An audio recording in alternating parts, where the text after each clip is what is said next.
Bapak, Ibu, Saudara-saudari yang terkasih dalam Kristus, kembali lagi bersama Mutiara Sabda Allah, persembahan tim pelayanan Prodiakon Gereja Santa Maria Bunda Allah Lamongan Indah. Atas nama Bapa dan Putra dan Roh Kudus, amin. Renungan hari ini akan diambil dari Injil Markus bab 3 ayat 1 sampai dengan 6. Pada suatu hari Sabat, Yesus masuk ke rumah ibadah. Di situ ada seorang yang mati sebelah tangannya.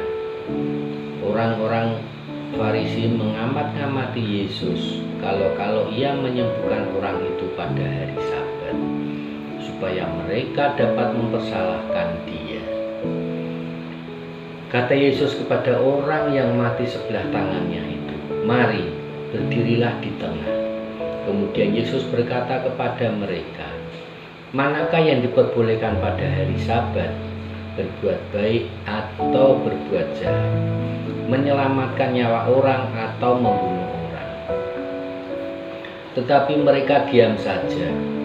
Yesus jengkel karena kedegilan mereka. Dengan marah, ia memandang sekeliling, lalu berkata kepada orang tadi, "Ulurkanlah tanganmu." Ia pun mengulurkan tangannya, maka sembuhlah seketika. Lalu keluarlah orang-orang Farisi dan segera bersekongkol dengan orang-orang Herodian untuk membunuh dia. Demikianlah sabda Tuhan, terpujilah Kristus.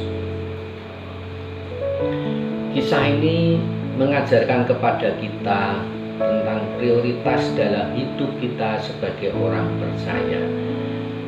Yesus menunjukkan bahwa kasih dan kebaikan harus melampaui aturan-aturan yang kaku. Orang Farisi begitu terikat dengan hukum Sabat sehingga mereka lupa inti dari hukum itu sendiri: kebaikan, keadilan, dan belas kasih. Yesus bertanya kepada mereka, manakah yang diperbolehkan pada hari Sabat, berbuat baik atau berbuat jahat, menyelamatkan nyawa orang atau membunuhnya? Pertanyaan ini menggugah hati kita untuk merenungkan tindakan kita. Apakah kita seringkali sibuk menjaga tradisi, aturan, atau bahkan penampilan rohani, tetapi lupa pada panggilan utama untuk mengasihi sesama? Ketika Yesus menyembuhkan orang itu, dia menunjukkan bahwa hukum Tuhan bukanlah beban, melainkan sarana untuk memuliakan Tuhan dan memberkati sesama. Hari Sabat seharusnya menjadi waktu untuk memulihkan, menguatkan, dan membawa damai, bukan menjadi alasan untuk menahan kebaikan. Kemudian inti dari renungan hari ini adalah bahwa pertama, prioritaskan kasih dalam tindakan kita.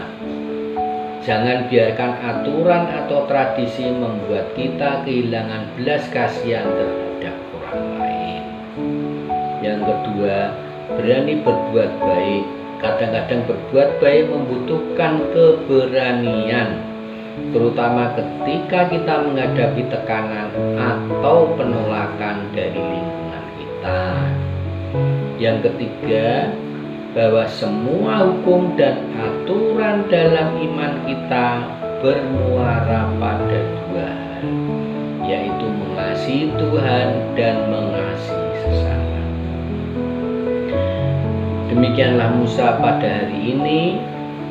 Semoga renungan kali ini senantiasa menguatkan iman kita dan mengingatkan kita untuk selalu berbuat baik dengan berlandaskan kasih. Mari kita akhiri dengan tanda kemenangan Tuhan. Atas nama Bapa dan Putra dan Roh Kudus, amin.